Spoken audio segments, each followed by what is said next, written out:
Hello students, मैं प्रभाष शुक्ला और आज हम स्टार्ट करने जा रहे हैं 12th क्लास का हमारा नया चैप्टर जिसका नाम है बीजक या इनवाइस। इस चीज़ को समझने से पहले हमें ये समझना चाहिए कि कोर्स ऑफ ट्रांजैक्शन यानी कि क्रय करने की क्रियाविधि क्या होती है। खरीदने की क्रियाविधि में सबसे पहली चीज़ होती है बायर इंक्वायरी लेटर भेजता है सेलर को और सेलर उसका कोटेशन यानी कि उसका रिप्लाई देता है। रिप्लाई देने के साथ में जब सेलर अपना जवाब उसको दे देता है तब बायर यदि उस चीज़ों से सेटिस्फाइड है ऑर्डर भेजता है। गुड्स के लिए एक ऑर्डर भेजता है बायर सेलर को और ऑर्डर जब भेज देता है तो उसके साथ में सेलर उसको पर्टिकुलर चीज़ों को सेंड करता है एक डॉक्यूमेंट के साथ। जितनी भी चीज़ें बेचता है उसकी एक डिटेल तैयार करता है और उस डिटेल को सेलर बायर को भेजता है।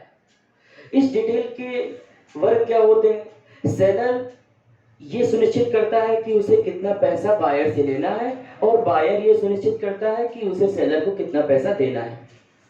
अब हम ये कह सकते हैं कि invoice is a document which is prepared by seller. Invoice एक ऐसा प्रपत्र होता है जो कि सेलर तैयार करता है वस्तुओं को बेचने के समय और उस इनवॉइस पे वो सारी डिटेल लिख देता है उस गुड्स के परिप्रेक्ष्य में जितनी भी डिटेल होती है और वो सेलर को सेंड कर देता है। इसकी डेफिनेशन क्या होगी? डेफिनेशन को जानने से पहले ये आप लोग जान लीजिए कि जब अभी आप लोग कोई भी चीज परचेज करते हैं तो उससे एक आपको एक डॉक्यूमेंट दुकानदार बना के देता है, एक प्रपत्र बना के देता है और उस प्रपत्र में जितनी भी चीजें वो बेचता है उसकी सारी डिटेल वो उस पर लिख देता है और उसको आपको देता है। तब ये आप जान पाते हैं कि उसको आपको कितना पैसा, एटलीस्ट कितना पैसा देना है और वो जो भी गुड्स आपको बेचता है उसमें सारी डिटेल गुड्स की लिख देता है और यदि कोई डिस्काउंट है तो उसको घटा देता है। यदि इसका मीनिंग के पॉइंट ऑफ व्यू से देखेंगे इंग्लिश में तो meaning of invoice, meaning of invoice, बीजक से क्या आशय होता है? Invoice is a document, invoice is a document which is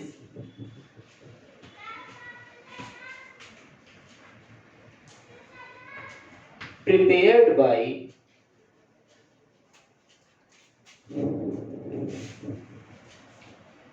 seller. जैसा कि अभी हम लोगों ने देखा भी था, इसमें येलो वाले इसमें कलर में लिखा हुआ है सेलर इसको बना के बायर को बेचता है, which is prepared by seller with containing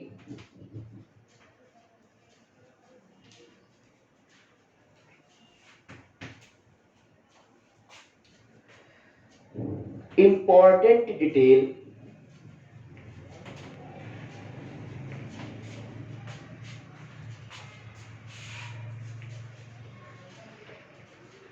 regarding goods.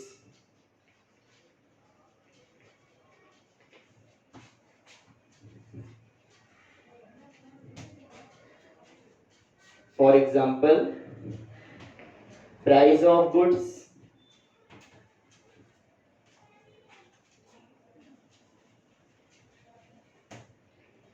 quantity of goods,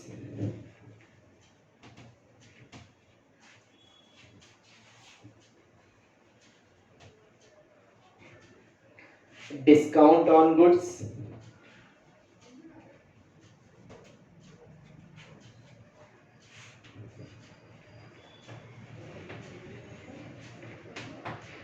other expenses, with other expenses.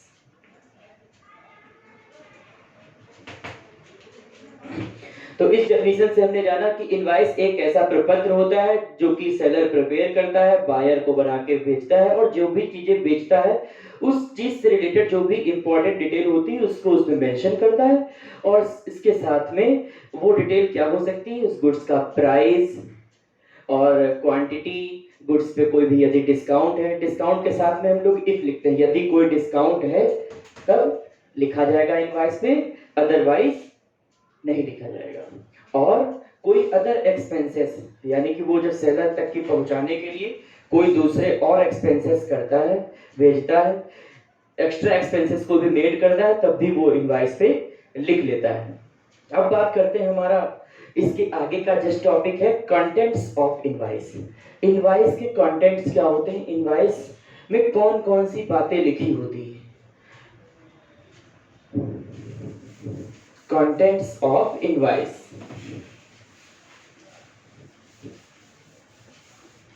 यानी कि बीजक के तत्व या बीजक पे दी जाने वाली, लिखी जाने वाली मुख्य बातें।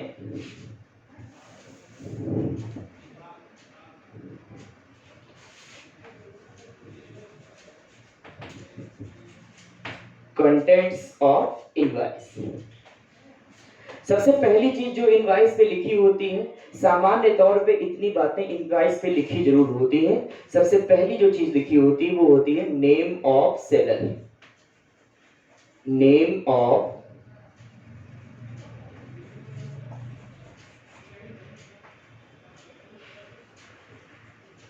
यानी कि विक्रयकर्ता का नाम। दूसरे नंबर पे जो चीज लिखी होती है वो लिखी होती है एड्रेस ऑफ सेलर, विक्रयकर्ता का पता, एड्रेस ऑफ। तीसरी जो बात लिखी होती है इनवाइस पे उसे कहते हैं कि एड्रेस के साथ में लिखी होती है डेट, दिनांक लिखी होती है। जितनी भी तारीख को चीजें बेची जाती हैं उसकी एक तारीख इसमें लिख दी जाती है। फिर चौथी चीज आती है लिखने वाली, वो होती है कुछ और इसमें डिटेल लिखी होती है जो कि दुकान से रिलेटेड होती है, जो भी उसकी शॉप से related, telephone number,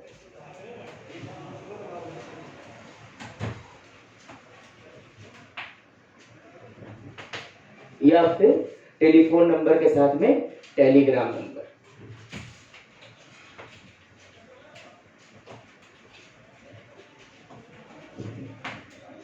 telephone number, Telegram number, इसके साथ में इस पे ऑर्डर नंबर लिखा होता है। और इनवाइस पे क्या क्या बातों का जिक्र होता है, ऑर्डर नंबर और इसके साथ में इनवाइस नंबर, यानी कि बीजक की संख्या। इनवाइस नंबर इतना लिखा होने के साथ में जो अगली बात लिखी होती है वो लिखी होती है इनवाइस नंबर के साथ में name of buyer and address of buyer, यानी कि क्रयकर्ता का, खरीदने वाले का पता, एड्रेस ऑफ। इतने डिटेल इस पे लिखी होती है। यदि कोई एक्स्ट्रा टर्म एंड कंडीशन है, उस वस्तु को खरीदने के लिए कोई डिस्काउंट देना है, नगद डिस्काउंट, कैश डिस्काउंट या फिर ट्रेड डिस्काउंट, उसको लिखते हैं कंडीशन या टर्म के, एक टॉपिक लिखा जाता है उसमें टर्म्स के अंतर्गत इस पे लिख दिया जाता है। नेक्स्ट अगला टॉपिक आता है 11वां टॉपिक। इस पे और कौन सी बातें लिखी हो सकती है, तब इसके साथ में उस पे क्वांटिटी लिखी होती है गुड्स की, वस्तुओं की मात्रा लिखी होती है। क्वांटिटी के बाद में उस गुड्स का और अदर डिस्क्रिप्शन लिखा होता है। इस डिस्क्रिप्शन के साथ में अगली बात जो लिखी होती है इनवॉइस पे वो डिस्काउंट, यदि डिस्काउंट कोई है तो डिस्काउंट लिखा जाएगा, उसकी डिटेल लिखी होती है डिस्काउंट। और नेक्स्ट टॉपिक आता है लिखने वाला इनवॉइस के साथ में टोटल पेबल अमाउंट, टोटल कितना पैसा देना है, टोटल पेबल अमाउंट, कितना पैसा दे है इसके साथ में। अगला टॉपिक आता है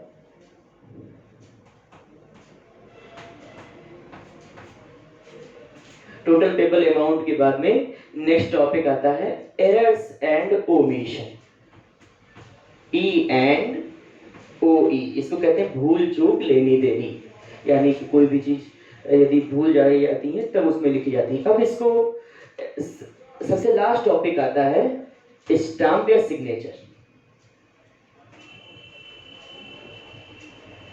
इतनी बातें इनवॉइस पे लिखी जरूर होती हैं। तो इसमें सबसे पहले जब बीजेक बनाया जाता है तो सेलर अपना नाम लिखता है और अपने पते को लिखता है, इसके साथ में जितनी भी तारीख को चीजें बेची जानी है वो डेट इसमें मेंशन करता है, इसके साथ में अपनी दुकान का टेलीफोन नंबर, अपनी दुकान का टेलीग्राम नंबर यदि है तो लिखेगा, और जो भी ऑर्डर नंबर रिसीव हुआ है ऑर्डर नंबर लिखा जाएगा, कोई भी इनवॉइस नंबर है तो इनवॉइस नंबर उसके साथ में लिख दिया जाएगा, फिर नेम, यदि कोई बायर का नाम है, खरीदार का नाम, तो बायर का नाम लिखा जाएगा, और एड्रेस लिखा जाएगा, कोई भी शर्त है यदि कोई भी डिस्काउंट रिलेटेड तो वो उस पर मेंशन कर दी जाएगी, और कोई भी ये क्वांटिटी लिखी जाएगी, डिस्क्रिप्शन लिखा जाएगा उस गुड्स रिलेटेड, और कोई डिस्काउंट है तो लिखा जाएगा, और टोटल पेबल अमाउंट लिखने के बाद में एरर्स एंड ओमिशन, यदि कोई उसमें बीच में कोई भूल चूक हो जाती है तो उसको उस टॉपिक के अंतर्गत लिख दिया जाता है। इसके साथ में इसमें लिखा जाता है इसमें सिग्नेचर, नेक्स्ट अपना सेलर सिग्नेचर करके भेज देता है। अब इस चीज का हम एक प्रोफार्मा के अंतर्गत समझ सकते हैं कि इसका फॉर्मेट, एक छोटा सा फॉर्मेट इनवॉइस का, प्रोफार्म स्पेसिमेन ऑफ इनवॉइस, कैसी इनवॉइस होती है। यहाँ पे हम दो दुकानदार का नाम लेते हैं, कोई बुक सेलर दुकान वाले हैं उनका नाम लिखते हैं। सबसे पहले एक सपोज करते हैं कि एक सेलर बिजनेसमैन है जिसका नाम है नेशनल बुक डिपो, वो इनवॉइस बना रहा है किसके लिए, किसी भी एक दूसरी दुकान के लिए, ओम बुक सेलर के लिए। तो यहाँ पे सबसे पहले चीज क्या लिखी जाएगी, वो अपना दुकान वाला अपना नाम लिखेगा, नेशनल बुक सेलर, इसका कोई भी एड्रेस होगा, इसका एड्रेस है सपोज एक एग्जांपल के तौर पे अमीनाबाद, लखनऊ, और जो भी डेट होगी बेचने वाली उस डेट को यहाँ पे लिख दिया जाएगा। और इस दुकान का यदि कोई टेलीग्राम टेलीफोन नंबर है तो ऐसे लिखा जाएगा, टेलीफोन नंबर,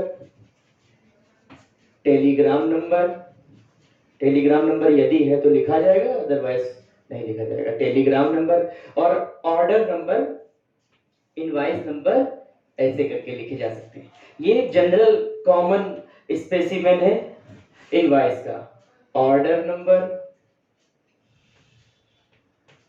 और इनवॉइस नंबर। इतना लिखने के साथ में यहां इस साइड में नीचे तरफ लिखा जाता है जिसको भी भेजना है, यानी कि name and address of buyer, buyer का नाम लिख दिया जाएगा, और इसके साथ में नीचे यदि कोई टर्म है, कोई भी कंडीशन है, कोई भी डिस्काउंट रिलेटेड तो उसको यहाँ पे ऐसे करके लिखा जाएगा, और गुड्स की जितनी भी डिटेल होती है उसके लिए ऐसे एक फॉर्मेट बनता है। यहाँ पे लिखा जाता है कि क्वांटिटी यानी गुड्स की मात्रा, क्वांटिटी, और बीच में पर्टिकुलर यदि कोई बीच में और एक्स्ट्रा जानकारी लिखनी है, फिर इसके साथ में रेट, और इसके बाद में अमाउंट। इतना लिखने के साथ में डाउन साइड में errors and omission, E and O E, और यहां पे सिग्नेचर या मोहर। तो ये एक हमने जनरल वे में देखा कि फॉर्मेट कैसा होता है इनवॉइस का। तो इतना इसके आगे का नेक्स्ट क्लास में पढ़ेंगे। Thank you.